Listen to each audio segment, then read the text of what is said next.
خانہ کعبہ بنانے سے 2 مرتبہ پہلے بھی حضرت ابراہیم علیہ السلام مکہ میں آئے ہیں، مگر حضرت اسماعیل علیہ السلام دونوں مرتبہ گھر میں نہیں ملے اور حضرت ابراہیم علیہ السلام کو زیادہ ٹھہرنے کا حکم نہ تھا۔ جب پہلی مرتبہ حضرت ابراہیم علیہ السلام حضرت اسماعیل علیہ السلام کے گھر میں تشریف فرما ہوئے تو ان کی بیوی موجود تھی۔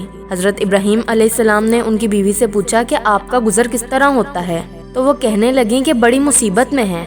حضرت ابراہیم علیہ السلام نے ان سے فرمایا کہ جب آپ کے خاوند گھر پر آئیں تو انہیں میرا سلام کہنا اور یہ کہنا کہ اپنے دروازے کی چوکھٹ بدل ڈالیں۔ اور جب حضرت اسماعیل علیہ السلام گھر پر آئے تو ان کی بیوی نے ان کو سارا حال بتایا، تو حضرت اسماعیل علیہ السلام نے فرمایا کہ وہ میرے والد تھے اور چوکھٹ کہنے کا مطلب ان کا یہ ہے کہ میں آپ کو طلاق دے دوں، لہٰذا انہوں نے اپنی بیوی کو طلاق دے دی اور پھر ایک اور عورت سے نکاح کر لیا۔ جب حضرت ابراہیم علیہ السلام دوبارہ مکہ آئے تو ان کی دوسری بیوی گھر میں تھی۔ انہوں نے حضرت ابراہیم علیہ السلام کی بہت خاطر تواضع کی۔ آپ نے ان سے بھی یہی سوال پوچھا تو انہوں نے فرمایا کہ اللہ تعالیٰ کا بہت شکر ہے، ہم بہت آرام میں ہیں۔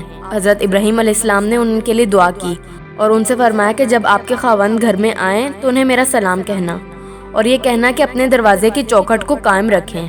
جب حضرت اسماعیل علیہ السلام گھر میں آئے تو ان کی بیوی نے ان کو سارا حال بتایا، تو حضرت اسماعیل علیہ السلام نے فرمایا کہ وہ میرے باپ تھے، وہ یوں کہہ گئے ہیں کہ تجھ کو اپنے پاس رکھوں۔ اس قصے سے ہمیں یہ سبق ملتا ہے کہ انسان کو ہر حال میں صبر و شکر کرنا چاہیے اور ناشکری نہیں کرنی چاہیے۔